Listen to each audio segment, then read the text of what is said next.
Many thanks to everybody for staying with us throughout the day. I want to welcome you to this last session of what has really been an informative two-day period and a dynamic orientation program. My name is Hawa Diallo from the NGO Relations and Advocacy. I'm working in this section as a public information officer, primarily responsible for putting together the briefing and coordinating the team that supports you. Now, for the last 2 days, we've heard, from some very dynamic speakers in terms of their experiences and their work mandates, in terms of, really what are the services and opportunities that are available to NGOs and civil society at large at the United Nations. Yesterday, we heard from a great bunch of speakers, including all the UN focal points from the Office of the President of the General Assembly, from the UN NGLS, and from the DESA ECOSOC branch.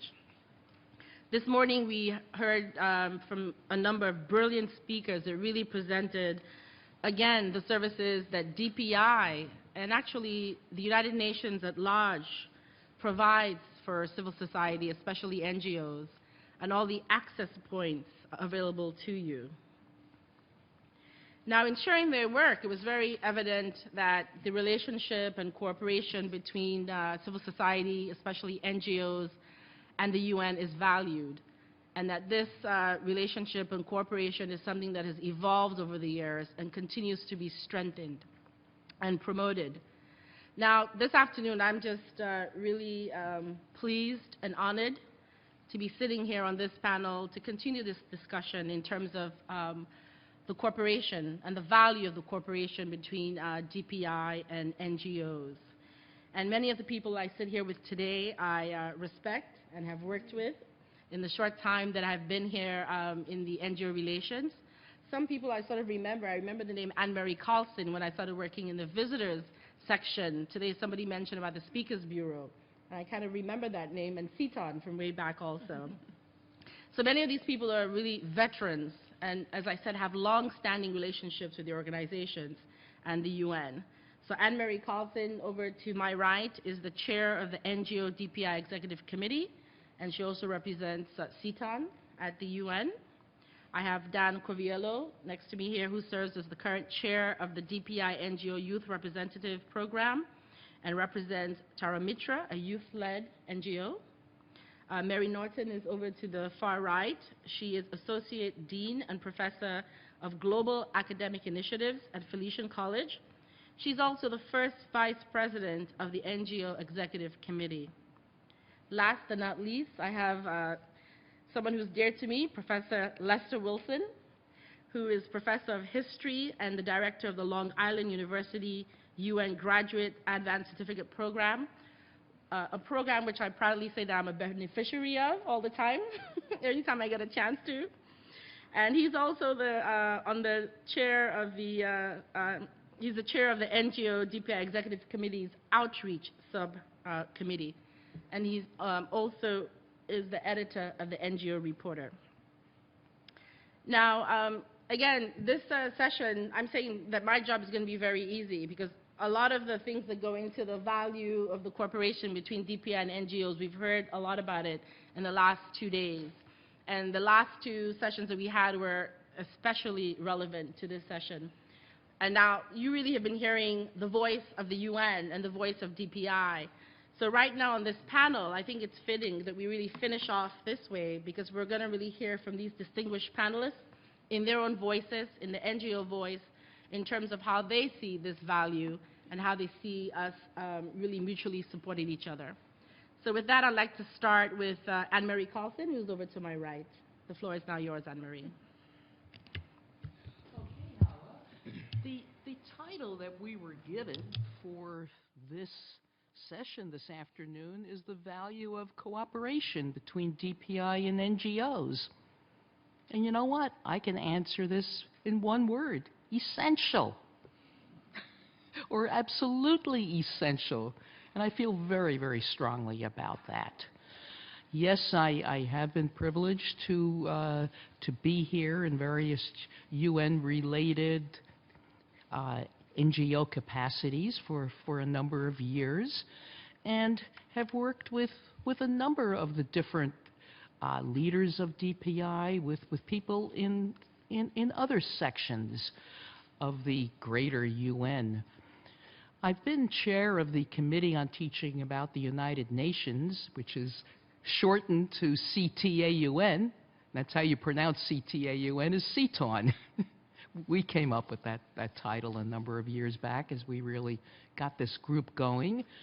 And we've had 15 conferences here at the United Nations, one each year, so they're annual conferences with the idea of getting more people, especially educators, but we invite other interested, concerned citizens to come to our conferences too. And we usually have a big room, even larger than this, completely packed, different conference titles each year. So I encourage you to look at that some more. That's, our website is www.teachun.org. But in this capacity, I've worked with a number of people at the UN, since for our conferences we try to have a completely different theme each year for the purpose of getting the public, getting our fellow NGOs to learn more about the diverse work that's being done here at the United Nations in terms of international needs, in terms of helping people, in terms of development. You could go on and on and on. So we make that our practice, and that has helped give me a little extra expertise that way. And I have been on the executive committee, I guess that's 7 years, because I started off as a director. Then I completed the term of a vice chair, a vice chair who had backed out. And then I went into my own terms as vice chair, and now became, just last June, became your chair. That's just a little bit of history. So I've really gotten to value the importance, the essential nature, and I go back to that word essential, of working closely with DPI. I'd like to, talk a little bit about our executive committee, since I really didn't take the opportunity this morning because of where the timing was at and where things needed to move on, because I want all of you to, consider thinking about getting more involved with the executive committee in the future, perhaps letting your names go in for being nominated for a director or officer position, or tying into one of our subcommittees. Our NGO DPI Executive Committee is a group of 18, 5 officers and 13 members. And the group really changes. Half of the group goes off one year, the other half goes off the other year. So it's always some new blood in there, and some new ideas and new momentum going on. Right now, we are we'll be looking for some new people to come on. Some people will be continuing in their terms. Elections will be up for 2 vice chairs, and our treasurer. Yes, it is. I had to stop and think. Our treasurer this year, and along with the 6 director positions. And our current members of the NGO DPI Executive Committee represent a lot of different areas of expertise. I did a little analysis of this a few months ago, and there's several of us that connect with education. Felician College, Fordham University, Fairleigh Dickinson, and the Association for Childhood Education International. To connect with human rights issues, both Grey Panthers and Lawyers Without Borders are 2 of the NGOs represented on our executive committee. With peace groups, Peace Action International, the New York Metropolitan Martin Luther King Jr. Center for Nonviolence, and the Ribbon International. And Various Religions and Peace, are represented. We always want to have the different groups represented. This time it's the Buddhist Suu Kyi Foundation, the National Council of Negro Women, and the National Spiritual Assembly of the Baha'is of the U.S., plus other groups such as UNA of New York, the Foundation for the Support of the UN, International Association of Women in Radio TV, World Federation of Trade Unions, and the Honor Society of Nursing. That gives you an idea of the diverse areas that we represent. And again, so do be thinking about that for the future. But now going back to the actual focus for this afternoon before Hawa nudges me and talk about what you're supposed to be talking about, Anne-Marie. Well, after I was elected the end of June, and I had no clue how the elections were going to come out because I really hadn't done any politicking or anything like that, but there were 4 of us going for the position of chair. And when I was chosen, I had 3 days before the position started. So that was a kind of interesting situation. How do you get ready for a new big position? Well, you try as hard as you can, but what I really focused on was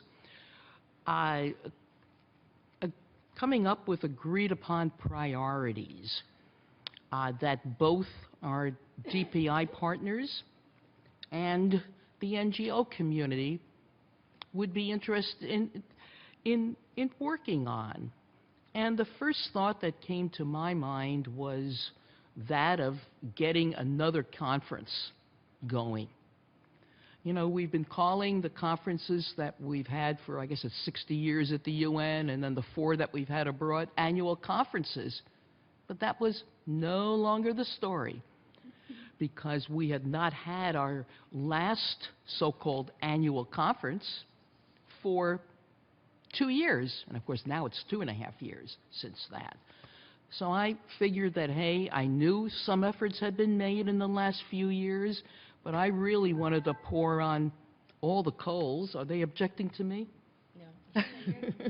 I really wanted to pour on all the coals, huh? For getting another so-called annual conference going. And with our partners, we made it all work. They were really considering it, but I was one of those people who just kept on pushing a little bit, diplomatically, of course, but kept on asking some questions that way about, let's make this work. Now, was that a timing thing for me that was coming up? No. Oh, I just decided to check. Okay. And it has worked. We do have our dates for the end of August, which I'm very, very pleased about. And of course, there's still a lot of details that needs to get settled, because the conference is only a little over 6 months away now. That's how close the end of August is. So everyone really has to get moving on that. You've heard some of the latest developments today, and of course, all those other subcommittees are going to get formed with all the chairs put in place. And I know how so many of you had so graciously consented to put your names forth for going on conference subcommittees, and some of these people are here, but the rest of you, all of you who are new, could also consider looking at that list that was passed out this morning, and if you're interested in any way, well, do put your name forth by giving it to me, since I'm here, or certainly to Jeff Brez over there, who will be a happy recipient of it all, or Jeff Huffines, because we really want to get the best, most enthusiastic people and the most interested people with that. Well, I'm going to be working on strengthening our partnership with the Department of Public Information some more, along with moving ahead on all the necessary planning that has to be done, encouraging more dialogue, town hall meetings, et cetera, so everybody really has a good chance of sharing their thoughts and getting on board. Talk to you some more later.